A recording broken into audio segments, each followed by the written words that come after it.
Welcome back to the Dank Swamp Rebellion. Everybody, I don't know. Can't rap. I'm gonna put it on you.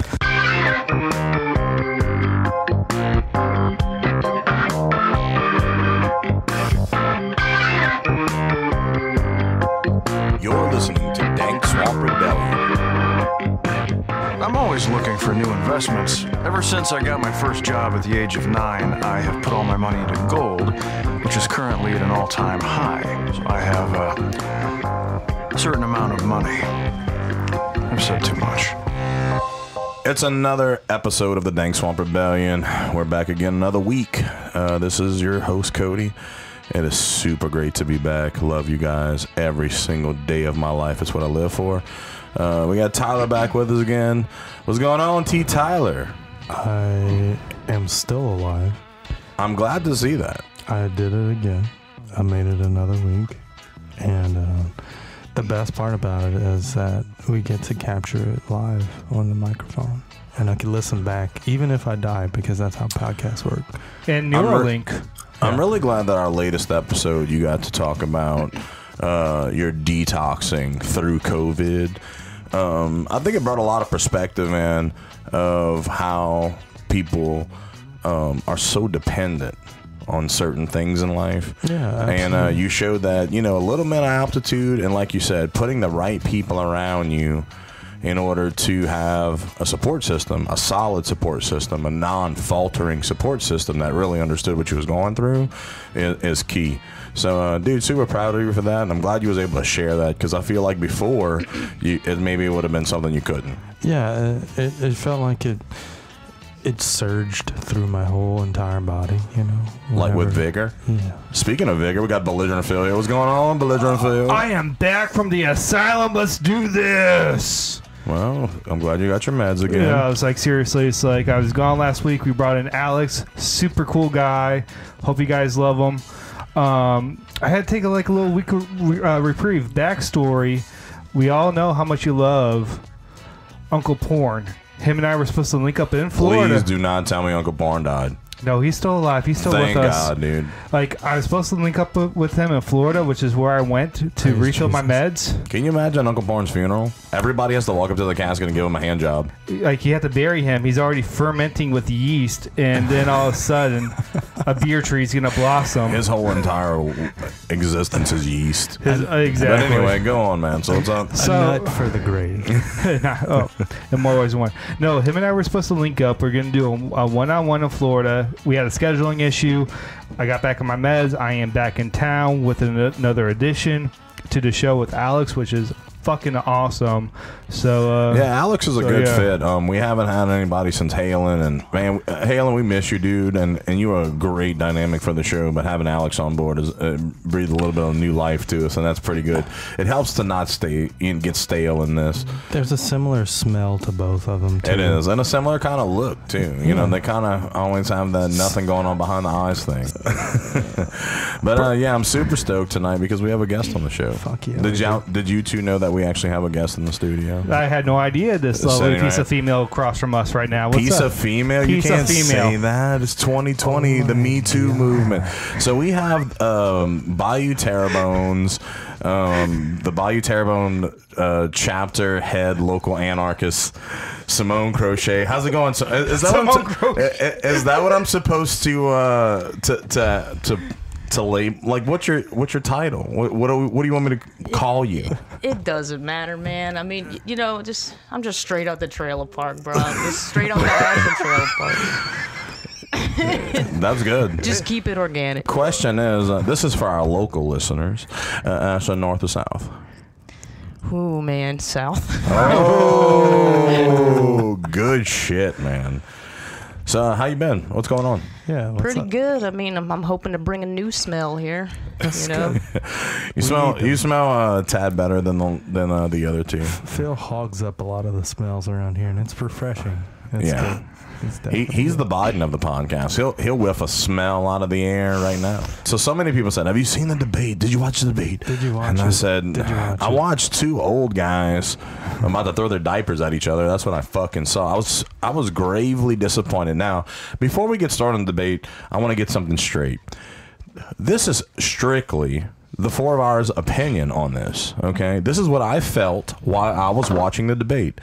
It shouldn't amount a hill of shit to you, because if you watched the debate, then you should feel your own way, and you should be an open-minded fucking person, and nothing should sway you. This is just how I felt. So I'm gonna go and get this started. Number one, I was disappointed. I was disappointed in Trump because I felt like he knew better. He should have handled himself in a more composed way and not let Biden get under his skin, and he did. I feel like he did, and I feel like it was this tit for tat bullshit, like, look what he did and look what I didn't do, and they were crybabies. And I was disappointed because I felt like he could have done better, and I felt like he didn't have to feed into that. He knew he was walking into a one-sided debate against him, and the questions were one-sided. It was. If you look at it with an open mind, it was. But he being smarter than that, like I said, I don't like Trump, but being smarter than that as a businessman, I feel he could have handled it better. And then you got Biden, who literally was just, who knows what the fuck was going on there, man. That was a proxy. So, Simone, I want to hear from you. So, originally, you were a Bernie supporter, correct? That's correct. And so why were you supporting Bernie? I think the reason why, well, I can tell you the reason why most anarchists would have sided with Bernie is because he was easier to sway. Somebody like Biden, for example, is what we would call a centrist. So we know from history, from having, Obama as our last president, not much gets done from centrists. Bernie Sanders would have been somebody easier in that community to, hate to kind of use this word, but almost manipulate so that we could work towards real progression, because I don't feel like we've ever gotten to that point yet. See, I think that's a misnomer. I feel like people think that just because you voting for the Democratic side, that you automatically supported everything before that of the Democratic Party. Just because I may have voted Republican the last couple elections doesn't mean I've always voted Republican because I voted for Clinton. And I feel like just because you voting or you were swayed to vote for Bernie or Tulsi Gabbard or Joe Biden doesn't mean that you align with the same principles that Obama had. Well, I mean, you voted for Clinton because he played a mean sax. I voted for Clinton because I felt like the same way I did when I voted for Trump. I felt like economic change was coming, and in that time, I made more money under Clinton's administration, just like I'm doing now under Trump's. And to me, that's what matters, is the money side of it. If I have to have a government, then I want it to be able to benefit me and my peers so that we all have money and we can all blow it together and have a fucking great time until we die. For some reason, I don't want it the other way. I think that Simone doesn't feel that way, because I see her scratching her eyes out at the moment. Are you sucking a lemon? You doing shots of tequila over there? Are you holding Are you out? one of those people that money is not the bottom line for you? Like, it's more about the feeling of life and the spiritualness of it? I mean, I wouldn't exactly say that it's not the bottom line. I mean, hell, money's the hot topic about, damn near everything. I just think that there's just better ways of going about it. I mean, ideally, yeah, it would be nice to live in a world where we don't have to depend on money for everything. But let's get rid of the idea of so you can fight the argument. Well, yeah, say we went back to the barter system. Right, to where I have a service and you have a product, and you say, hey, I need you to come fix my fence and I'm going to give you this chicken, and we agree on that, right? And that's cool, but that's not what we're working with. So, and that's my thing. It's like the theorist out there, and I feel, and that's the other thing is, you and I have had this conversation before, to where I'm like, well, you being a liberal, Simone, and you say, wait, I'm not a liberal, because I feel like there's no dividing rift between all these organizations now, or these beliefs. I feel like so much bleeds into everything. So that's why we can't unite the country, because nobody even has one united belief. We preach on this show that if you're going to be something or do something, be the best of that thing and belief you can be. Live that belief, walk that belief. Don't half-ass your fucking belief. Dude, like the most fucked up thing that ever came out of my mouth on this show is the thing that's resonating the most, which blows my mind. But it makes sense. I mean, you can look at it and say, you know what, Tyler Blanchard incited racism, or Cody LeBlanc incited racism on the Dank Swamp Rebellion, or Phil's closet liberal honky fucking ass incited racism. Yeah. But at the bottom line, at the end of the day, we speak our truth. That's all it's all about. I mean, shit, dude. Like, your belief system may not necessarily be her belief system, and the reason why this is America is because we can live in a place that's true.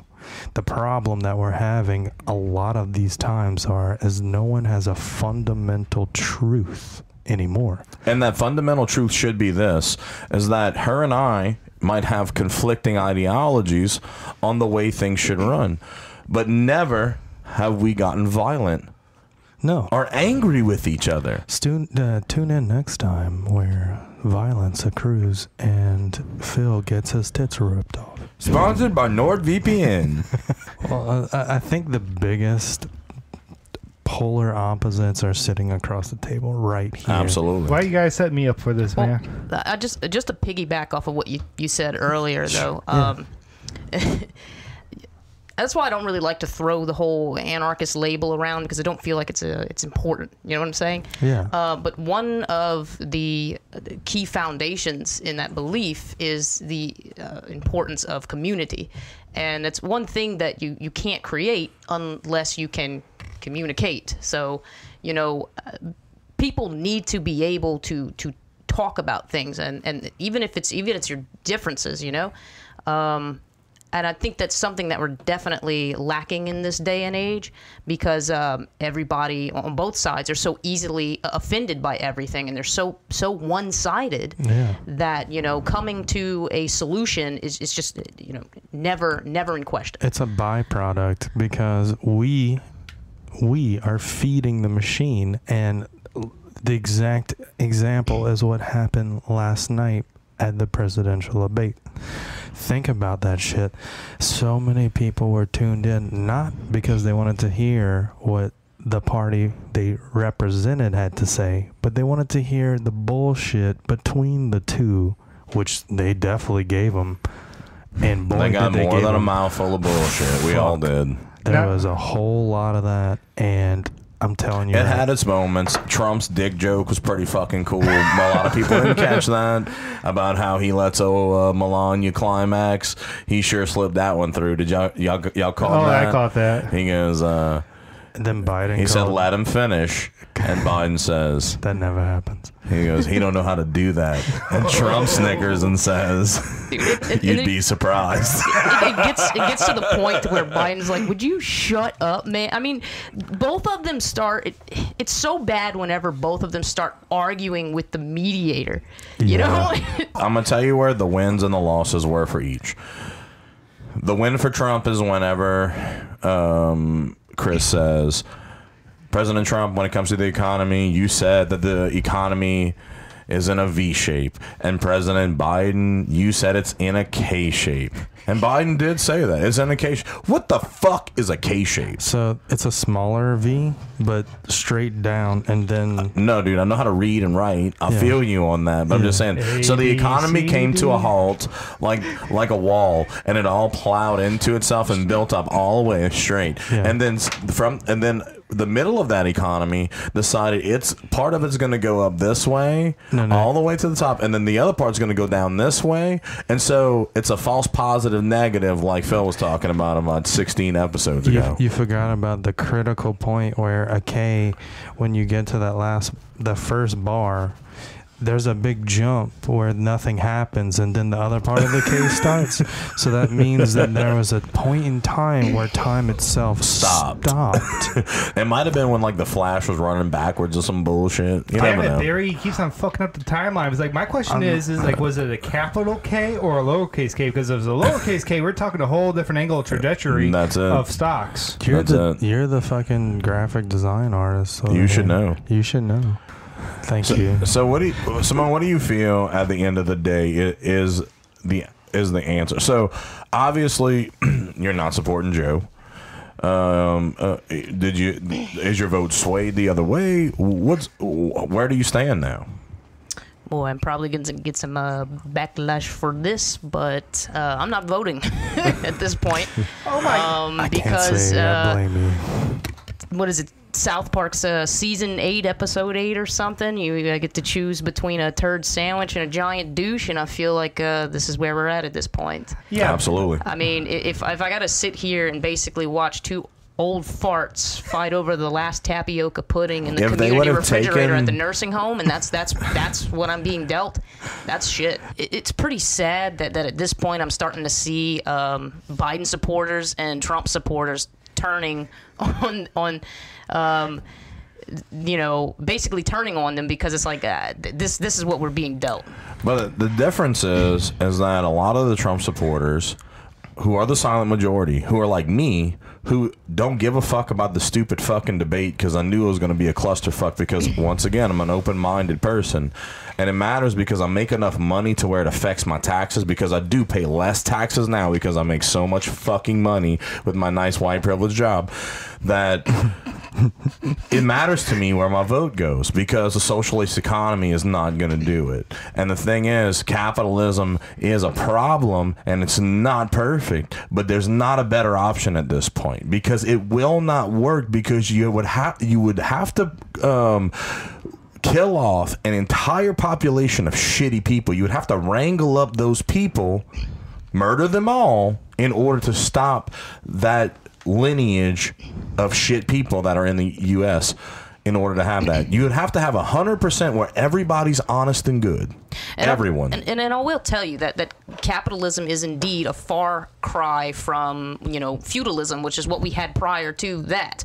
I mean, obviously, we don't want to be owned by noblemen and women and be frickin' shoveling shit and not getting paid for that. So yeah. But at least with capitalism you can get some kind of paycheck for shoveling shit. But my lady can't run out the house like, your shepherd's pie is ready. But shit, bitch. But unfortunately it is designed to fail at some point, and so is socialism to an extent. I'm not even going to deny that. I mean, technically, we're in that stage of capitalism where it's becoming so inflated that, at some point it's going to collapse. And the reason being is because the sole purpose of a capitalist is to profit. And you can't do that unless you eliminate the competition.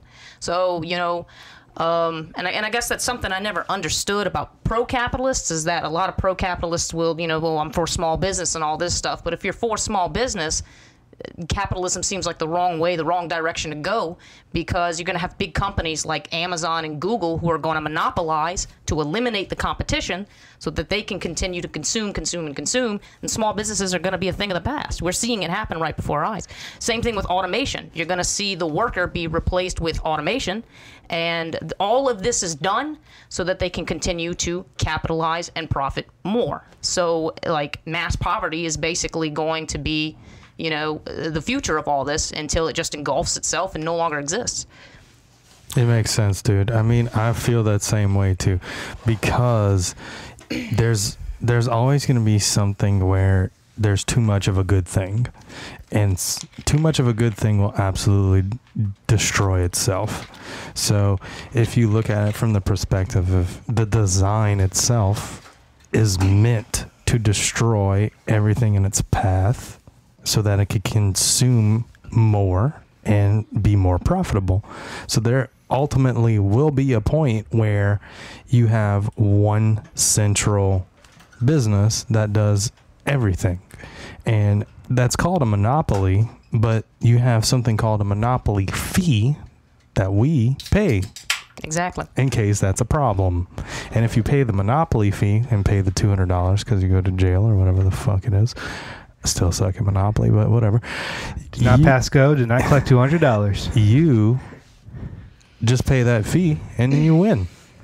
And you have enough money to fucking do it. So why wouldn't you? I guess it just comes down to what side of it do you want to be on. I feel like socialism would be a quicker demise than what capitalism is. And I also feel like capitalism as a whole is just an easier word to use to get a point across that making money and branching out, and the American dream is what the idea is. I believe in a different type of capitalism that states that if I have employees that work for me in my business, my small business, that employee should get paid for what they're worth, not at a line level wage. It shouldn't be every person is equal, because I don't feel like every person is equal. I can't put one person in one position doing something that they're not fucking good at and pay them more money when I got another person that's excelling at the same task. That's not fair to those people. And that idea that everybody is worth everything, I think, is bullshit. And that's one thing that capitalism does. Yes, there will be poverty, but it also will weed out certain people. Will the death rate go up a little bit? Yeah. It will. People will die off because they don't have a drive. If you're going to sit in your fucking house and never ever do anything with your life and never have an idea for yourself, that's what your demise is. But people like us, who's constantly driving, that never takes no for an answer, that I'm going to succeed, that I'm going to make money, and I'm going to have a good time, and I'm going to have everything I want in life, they call that white privilege. They call that elitism. I call that having drive. I call that being a cut above the rest. So my question to that is why do we need capitalism to create drive? So we're implying that if capitalism didn't exist, people would become lazy, correct? Yes, where would absolutely. No, what I'm saying is the people that are lazy, that's the ones that'll die off. That's the ones that'll go first. You said that it'll crash at some point, and I feel that's the ones that would die first. Yeah. Natural selection. Yeah. So what's wrong with that? I mean, we're getting back to basics then. Well, the only reason why I ask is because it's a common argument with pro-capitalists, and also I want to elaborate. Notice that I use pro-capitalist a lot and not capitalist, because whether you agree with its philosophy or not, you're never going to be a capitalist. You're never a capitalist unless you're a part of that very, very wealthy, rich 1%. Okay, so you can sit there and dream big all you want, but you're a pro-capitalist no matter what. The point that I was trying to make is just that basically, a lot of pro-capitalists assume that if we no longer have capitalism, people are going to become lazy. So that's why I'd asked that question, because I thought that was the implication there. Absolutely not. But I feel like if you're lazy now. Yeah. We don't have to have a socialist environment to know if you're lazy. That's the whole point. Because if you notice, the hardest working people, the working class citizens, are obviously the ones who make the less wages. They're the hardest working things. Exactly. But the very, very rich capitalists are the ones who are big and fat and sitting happy on their freaking yacht, getting and you're right. And they don't know their employees as people. They know them as numbers. And I understand that side of it. And I say fuck that side of it. And I'm saying that power and money corrupt. I'll agree with that. But I hate to say that I'd rather that than being completely destitute. So what you do is, instead of saying, let's shut down the entire system because it's all bad, just like we can't say all liberals, all anarchists, all most liberals are pretty bad. Well, if you want to go that far, most right-wing, far-right conservatives are even worse. Yeah. They're no different. They're the ones sitting on the yachts. Yeah, they are. Right? So, if that's the case. Now, the whole argument where you can have a capitalist mentality, you're never going to be that rich 1%, I disagree. You don't have to be the rich 1% to be a capitalist. Like, in regards to Amazon and eBay as an example, you're right. The cycle of capitalism, there will always be a bust in the economy somewhere. That's a normal cycle, kind of like the circle of life. But do you know how many jobs and small businesses have spawned because of companies like Amazon and eBay? There are people making a living off of having Amazon stores and eBay stores selling goods and merchandise through that particular platform. These people are selling their goods on that platform, reaching a larger audience than they could in their own local area. So it's a give and take. It's a double-edged sword at the end of the day. I mean, the decrease in small businesses and the increase in poverty would disagree with you. Well, that's also because of COVID. No, this has been going on long before COVID. That just was a kick in the pants before. Yeah. COVID was the nail in the coffin. Yeah. That's why they're shut down now. We because of COVID, we advanced probably about 5 years into how consumerism works, because it was a swift kick to the nuts for your small businesses that were hanging on for dear life already. Okay. Yeah, but this is the problem with that idea. You got small businesses that are stupid fucking ideas. End of story. I mean, yeah. Because you open a business and once again that liberal mindset says, I'm opening a store and you have to like it because I say so. How many stupid fucking stores open and close in the Houma Thibodeau area because they're stupid and nobody walks through the door and nobody wants what they're selling? I thought of 5 just now. There you go. But the problem was... But you know, the ones that are open are the ones that have a good product to sell. That are the fact that anyone gives a shit about it in the first place. But it was just a huge rush into where we were heading already. And a lot of people had to either adapt really quickly or get lost really quickly. So if you weren't a mental fortitude of being able to adapt that quick, you're obviously going to lose everything. And someone who is not capable of doing that and is just trying to run a little shop, they can't afford someone to do that for them either. So yeah, you could call it natural selection, you could call it the way it goes, whatever the fuck you want to say, but at the end of the day, that was going to happen anyway. Like, say I opened the shop and all I saw was the same Dank Swamp computer background. You would have a bad time. Exactly. And that's what these businesses are. They're not taking that into account. That, you know what, somebody took a chance, or they had a little money because they had a little bit of a trust fund set up or some kind of other shit. Mm-hmm.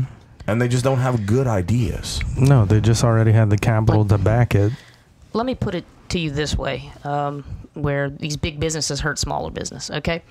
The majority of these big companies own the means of production.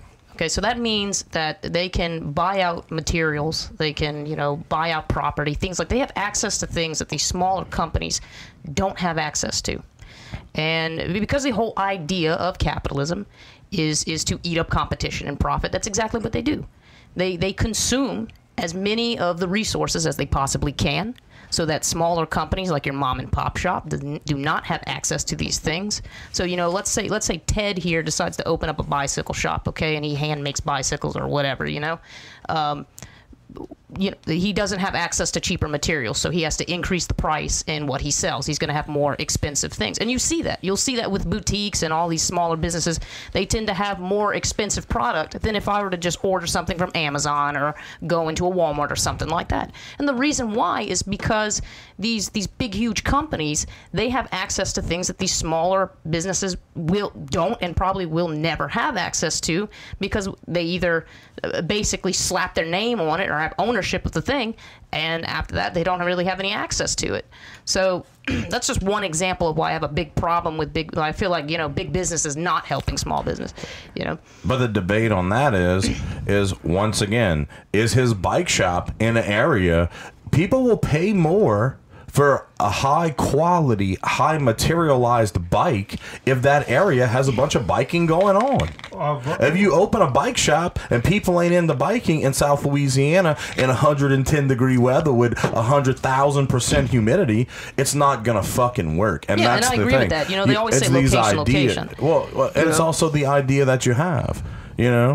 So you have to have a legit idea that's going to sell. And you can't make people buy your product just because you think it's good. Your idea has to be original. Not only that, it comes down to the individual choice of the consumer. It's like, hey, can I support this local business, or I can buy it cheaper?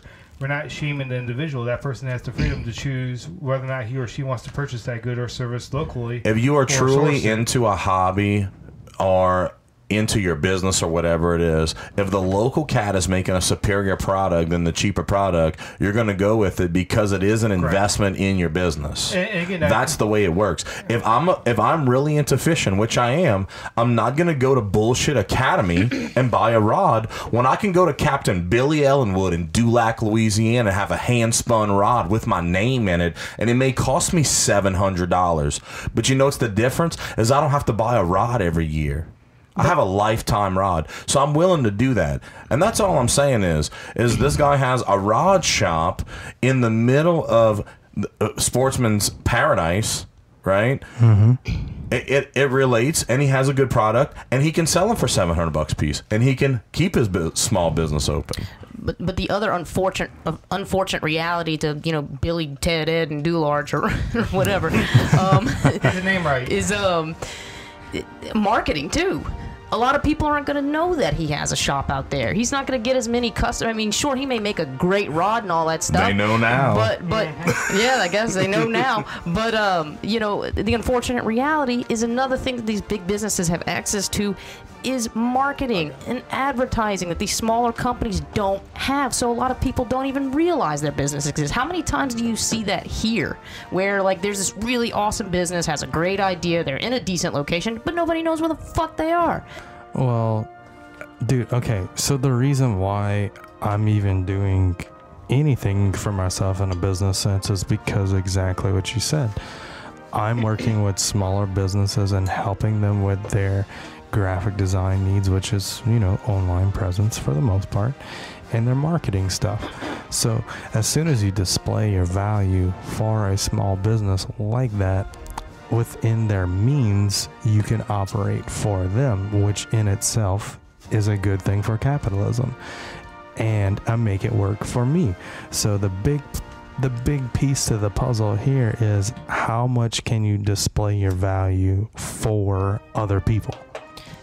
And that's honestly what should be important. Like your skills, your talents, those are the things that should be valued.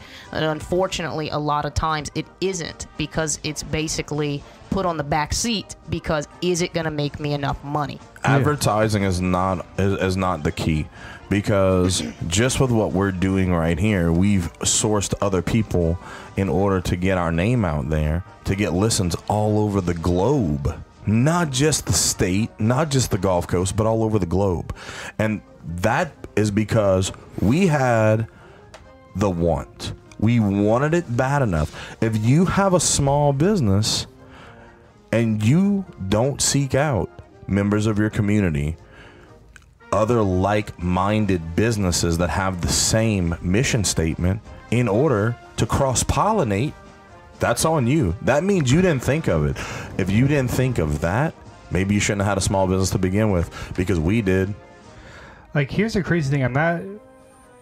I don't want to argue with you, Simone. You're an awesome person and everything. Yes, you do. No, I honestly don't. You're a belligerent fucker. I am belligerent fucker. I'm belligerent fucking Phil here, but I think the real problem is, at the end of the day, of both opposing ideologies, whether it be socialism, communism, anarchism, capitalism, it comes down to the tax code. Man, what about Catholicism? You ever heard about that? Have you ever heard of Jedi, motherfucker? May the force be with you, bro. Yeah, so with you, Okay, Yankee son of a bitch, me. Elaborate on that. What do you mean the tax code? The tax code as a whole, it's like all the other states I personally lived in, especially with the sales tax. State of Georgia, 6 or 7% sales tax based on goods and services purchased. State of Maryland, 8%, 9% when it rains, because that extra 1% when it rains. You lived in Maryland? Yes. You lived in three shit states: Ohio, Maryland, and fucking Georgia. We love you all three because we've seen an increase in viewership. Keep on downloading.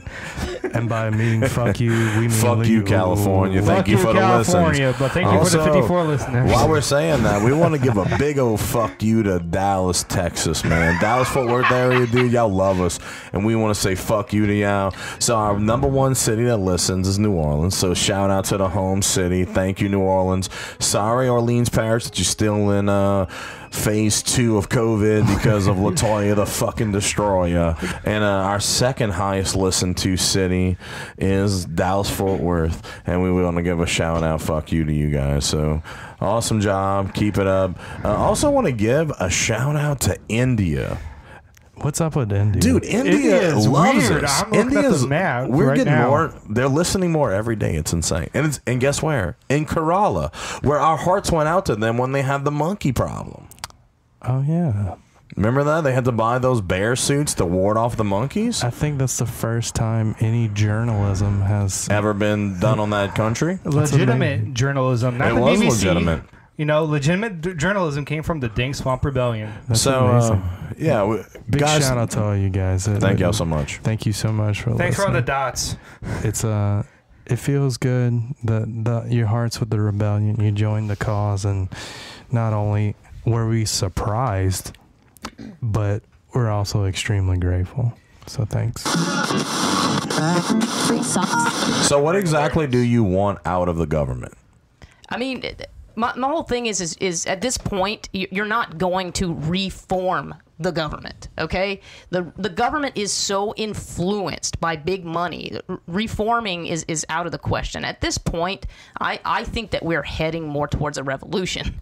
Like, to me, it needs to be completely dismantled. What I'm saying is, so dismantled, so no government on any level, state or federal. This one. No, You're saying no, this one. this At this current plutocratic oligarchy that we have right now needs to be dismantled. It's too heavily influenced by the rich. And then what? What's the next step behind that? I don't know. I mean, that's hopefully Well, you gotta- no. Hear me out. That's why I think it's so important to be able to communicate and talk about things. You know, because that's something that we need to figure out. She doesn't need to have an answer. But I want to know. I mean, I'd love to I know, want to too. know. I want to know too. I would love to know myself. You know, it's something that I'm still basically trying to figure out, but it doesn't just boil down to me and what I want. Right. It But boils down to what we want. We always play this hypothetical what if. So like, what would you think would be the thing? Would be the answer? In an ideal Simone world, what would the day look like? And look, if your mind wanders and gets super fucked up, we're okay with that. Even Let it better. go. That's why this show is sponsored by NordVPN. I mean, my idea is radical, but it's something that I did research on a long time ago. I mean, probably like even before I got this in depth with socio-political issues. But it's something called a resource economy, and one of the first one that exists is called the Venus Project. So Jack Les Fresco, shout out. Yes. And it was a very futurist model. But it was absolutely incredible, where it basically, you know, all the resources that people needed to survive were provided by, you know, some futuristic means of production, some kind of way that did not lean on, you know, privatized ownership. It was very interesting. It's called the Venus Project. So almost like an individual can materialize the things they need to survive. Exactly. Sort of, yeah. That's exactly what it is. The Venus Project took to, like, I've done a lot of research this on myself. It's called The Future by Design. It was made back in 2006. It's on YouTube for free Correct. to watch. The whole idea is that Jack Les Fresco, who grew up during the Depression, saw the pros and cons of both sides of the aisle in terms of socialism, communism, as well as capitalism, and he came up with this idea of blending the pros and none of the cons to both systems. I love the technology aspect with remove, like especially when it comes to automation, because that is a factor. It's getting to the point where, as an engineer, as a draftsman, that it's only a matter of time before computers start developing structures by itself with little need. We're already there, baby. Exactly. AI is on the way. Exactly. Thanks to IBM Watson, not sponsored. We're running Siri, but I digress. The point is that the thing that troubles me about an entire resource-based economy, who dictates what and what allocates what resources go to where? And I guess this is kind of where my ideas on anarchism came into play when I did more in-depth research about the Venus Project and the resource economy thing. Is the way that anarchists split things is in communes, and each commune is basically a local government, but your communes are fairly small. So the way that we have it separated is you have each commune with its own little local community government, and then those communes, they span off into things called wards. So it's basically like a larger government, and it's kind of it's which will eventually turn into the same government that we have now, because men always want power. So we need a reset. Right. Well, the thing is, the whole point that I'm trying to make, though, and that's why I'm going back to the whole importance of community and talking about things, is that there's nothing inherently wrong with what came from capitalism, from what it was before. You know, there's nothing inherently wrong with some of the ideologies of socialism. We can pull from the resource economics. Hell, there's even a philosophy called ownership economics, which pulls from some of the ideas of the economy that farmers had before the big industrialization boom. But what we need to do is we basically have to clean the slate and rebuild, but pull from some of the positives and some of the great things that we had from all of these different economic philosophies that we had, these ideologies that we had. You know, I mean, for example, not everything about socialism is bad. I mean, if we didn't have some form of socialism, we wouldn't have things like, workers' comp. We wouldn't have things like, medical leave or paid time off. None of these things would exist if we didn't have some form of socialist, economic approach to it. Sure. So, I mean, basically my whole point is why can't, in our little evolutionary, I guess, advancement, why can't we just somehow combine all of these things as together and build something better? I'll tell you what, it's going to take the place. There's going to be 3 things that trigger an event like that. One is going to be aliens. They're going to come in, they're going to wipe anal out. probes. And they're going to we'll have to rebuild from scratch. 2, all technology will be destroyed by a solar flare, which would reset everything. Sorry, guys.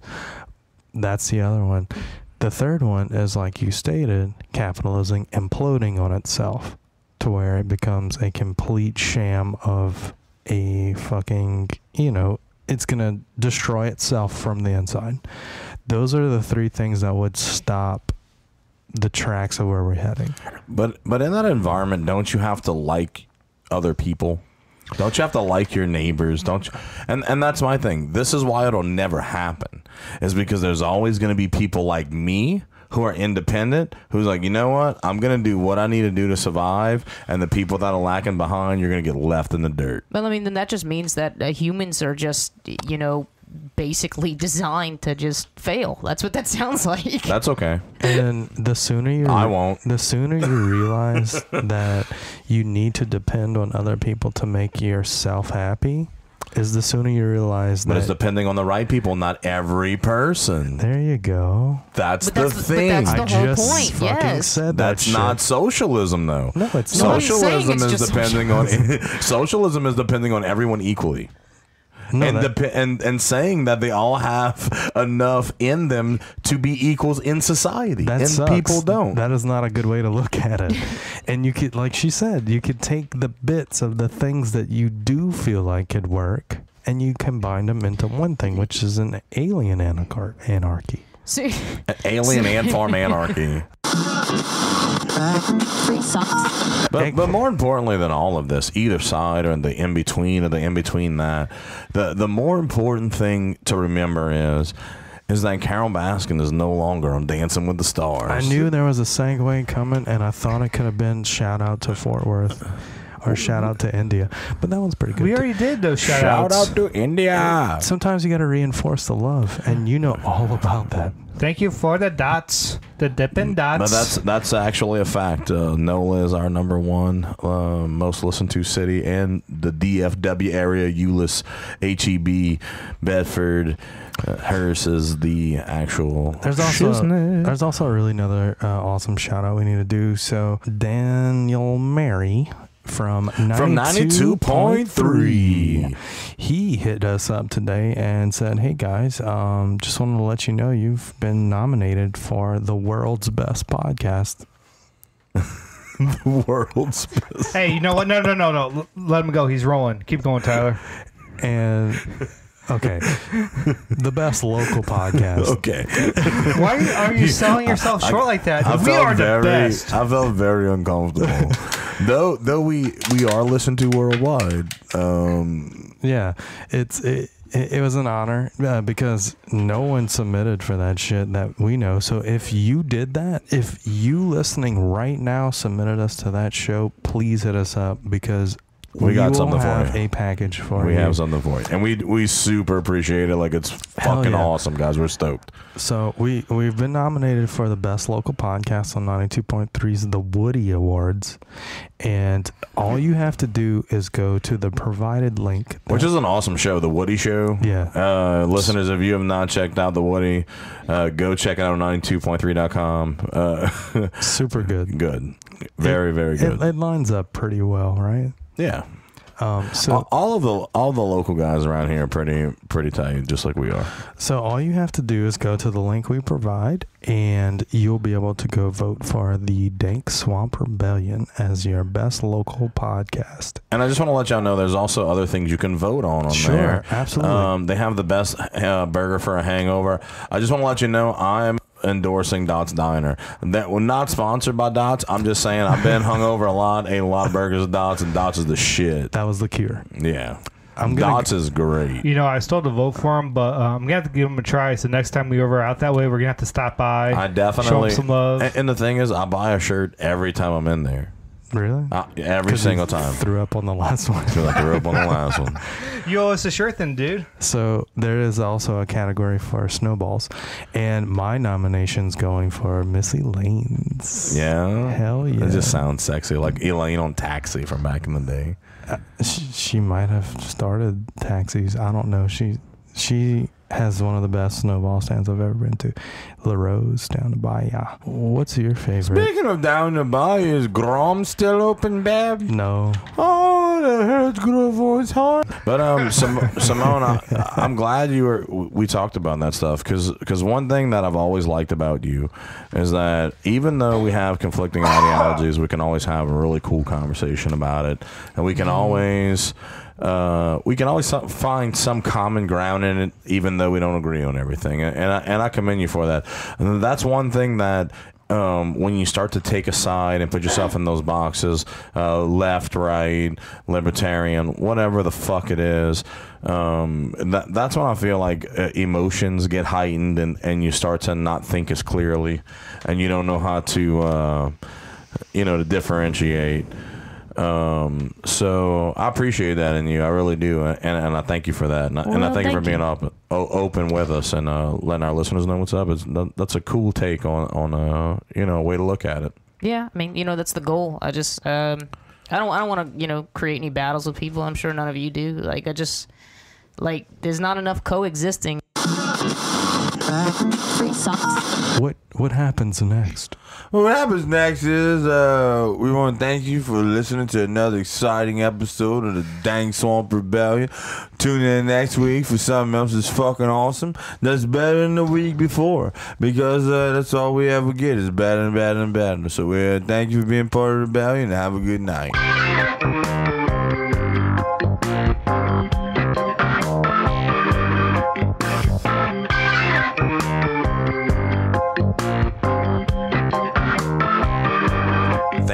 Listening to the Dank Swamp Rebellion. Check us out on DSRtalks.com.